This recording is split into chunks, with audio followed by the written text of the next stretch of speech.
Bapak Ibu, saudara-saudari, adik-adik, anak-anak sahabat kenalan yang saya kasihi, kita sudah berada di penghujung tahun 2021.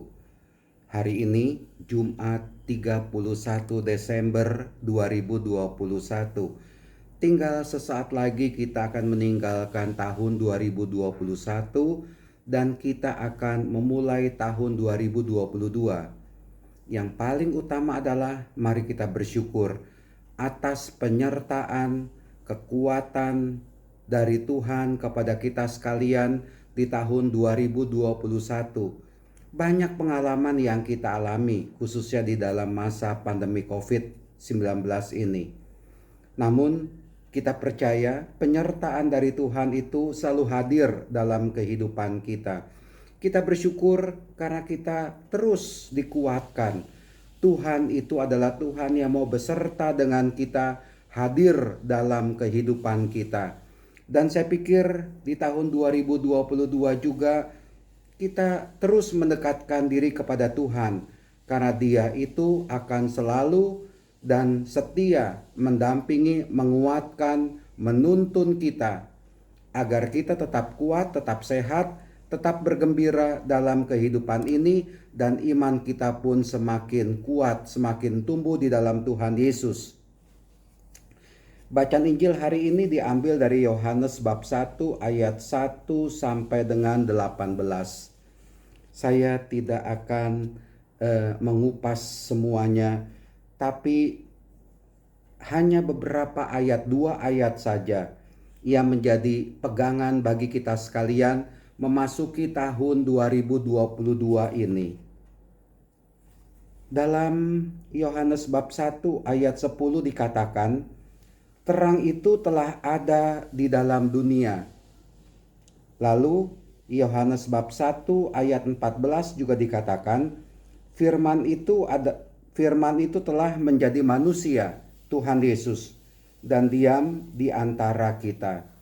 Terang ada di dalam dunia, Yesus Kristus itu ada di antara kita. Saya pikir ini sudah jelas kepada kita sekalian. Kita bersyukur di tahun 2022 nanti yang akan sebentar lagi kita masuki, kita tetap sadar bahwa Tuhan Yesus itu, firman itu telah menjadi manusia dan diam di antara kita. Dalam kehidupan kita yang paling utama adalah penyertaan dari Tuhan. Supaya ketika kita sakit kita mendapatkan kekuatan dari Tuhan. Ketika kita lemah kita menyadari penyertaan dari Tuhan yang senantiasa menguatkan kita. Dalam kelemahan itu kita bisa bangun. Dalam kejatuhan kita pun kita sadar Tuhan tidak meninggalkan kita dan membuat kita bangkit. Saya tidak berharap akan mendapatkan kesehatan yang prima, kesuksesan, keberhasilan, posisi, kedudukan, pangkat, kehormatan, tidak. Tapi yang paling penting yang saya harapkan adalah selalu Tuhan ada di antara saya. Tuhan ada bersama dengan kita. Dan akhirnya, bagaimanapun juga dalam hidup ini, bagaimanapun juga perjalanan hidup kita ini, siapapun juga kita ini, apakah kita ini orang hebat atau orang biasa-biasa saja, orang terpandang atau orang sederhana, orang yang punya kedudukan, punya pangkat, punya posisi, atau juga sebagai orang yang biasa-biasa saja. Saya lebih senang jadi orang yang biasa-biasa saja. Tetapi yang paling penting adalah itu dia tadi, terang itu telah ada di dalam dunia. Kita hidup di dalam terang Tuhan. Dan terang Tuhan itu menuntun perjalanan hidup saya, perjalanan hidup kita, dan kita pun bisa menjadi terang bagi sesama. Menjadi terang bagi sesama. Sehina-hinanya kita, mari meskipun sedikit menjadi terang, itu berguna.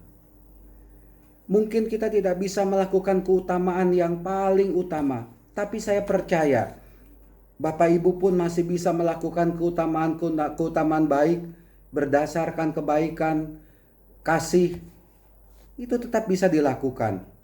Maka dari itu teruslah berada dalam terang Tuhan, dan juga menghasilkan terang itu dalam kehidupan kita.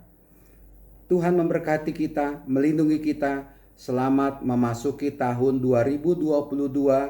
Tuhan selalu ada di antara kita dan Dia menguatkan kita dengan kasih-Nya. Tuhan memberkati kita semua.